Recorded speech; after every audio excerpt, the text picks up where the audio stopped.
Hi everyone, welcome to iCanHazDraw. This is Cheri, and in this tutorial I'm going to show you how to draw pumpkins. I'm going to draw two different sizes of pumpkins. The first one's going to be really tall and elongated, so I will start by drawing a long oval shape. Looks like a stretched out egg sitting on its bottom.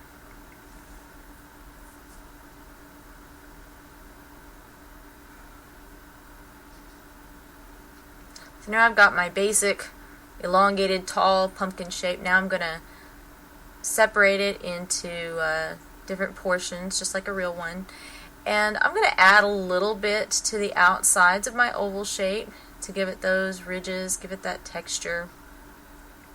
And it's kind of spontaneous. I tend to work best that way, just drawing stuff on the fly. So if you want to make your oval a little wider, that's fine. I'm going to go ahead and draw the stalk. It really just looks like a hook coming out of the top of the pumpkin.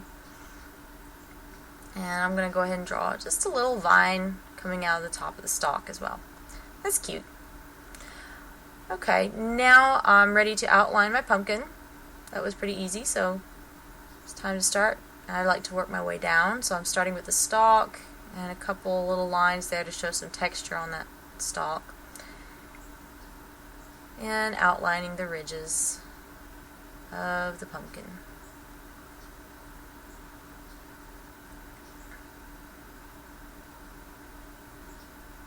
From point and pull from one point down to the other point. Nice and easy. One smooth stroke. There we go. Alright, I'm going to pull out my kneaded eraser here, and we're going to go Flash Gordon style and erase all those pencil lines. It really takes a lot longer to do this, but it's pretty boring to watch, so I'm sparing you guys from the pain of having to watch it. Okay, now it's time to draw a smaller, more squat pumpkin. Same principle, except this time I'm doing a more just plain old circle, and I'm dividing it again into sections. And I'm kind of playing with the shape as I go. It's almost like sculpting with a pencil instead of with clay.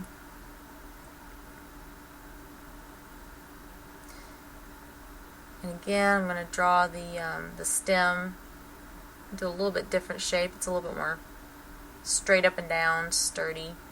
And another vine and a leaf. Really simple leaf. I'm not really sure if that's how a pumpkin leaf is supposed to look, but it'll do for me. For today, it'll do. So I'm outlining my pumpkin in Sharpie marker. As you can see, this is a really easy drawing to execute. It's great for Halloween, great for fall, great for Thanksgiving. You know, this would be a cute little embellishment on cards or whatever decoration. And it's time to erase again. And once again, I've had this part sped up to spare you guys the agony of having to watch me try to erase all those pencil lines in real time. There we go, all nice and clean. And it's time to color. Color. I've pre-selected my oranges. I have several different kinds. This one is more like a goldenrod. So I'm going to color my tall pumpkin this goldenrod color. This is just the base color.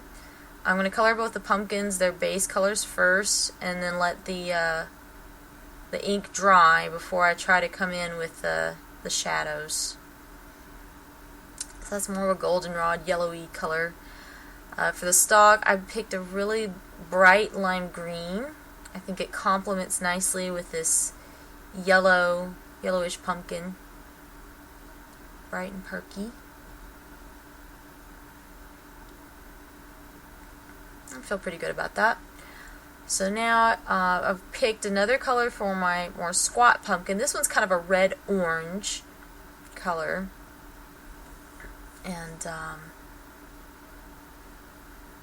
it's kind of dark looking, so when it's time to put the shadows in on that one, you have to be a little bit more, you have to lay it on thicker. Sometimes you have to go in a few extra times, but we'll get to that when it's time. For this color, I decided a darker green, like a forest green, would look really good with this orange red. And I'm just going to go around the vine again, and I'm going to color that leaf in. Same color. Looking good. So now the ink is dried well enough on my tall pumpkin that it's time to put in some shadows, and I'm just using a regular orange here for the shadows of this pumpkin, and of course it's basically coloring on a goldenrod, a yellow-orange color, so this regular orange color shows up really nice. It's not very hard to see. The benefit of starting light and going dark as your drawing progresses, especially with markers really, is you won't have to worry about your lighter markers getting messy and dark. So really important, go ahead and block in your base color first, your lighter color, and then you can go back with shadows later. It has a nice effect to it, more dimension. Okay, it's time to put shadows in the squat pumpkin, and I picked a red for the shadows here.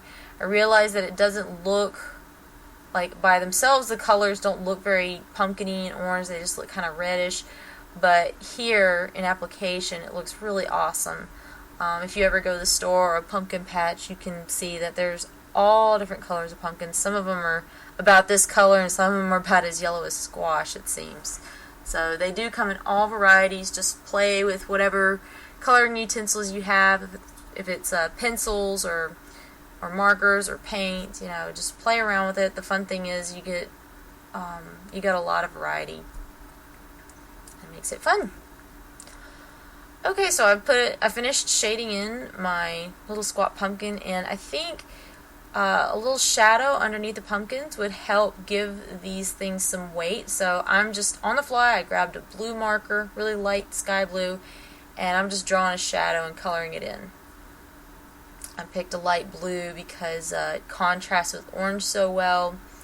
Orange and blue are opposite each other, which is called complementary on the color wheel.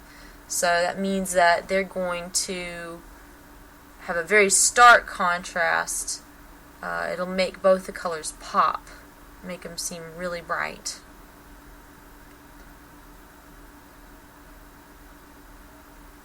And it's not quite as heavy as the black either. However, it doesn't seem to give the appearance of weight, so I will come back with my Sharpie marker and color in just the very bottom of the shadow, right where it touches the pumpkin, with a bit of black. In real life, that's where you would see the darkest darks, is right underneath the pumpkin where it's touching the ground or the surface. Yeah, that looks pretty good. Pretty believable. And for a little squat pumpkin, I'm going to put a little bit of shadow there too. Looking good.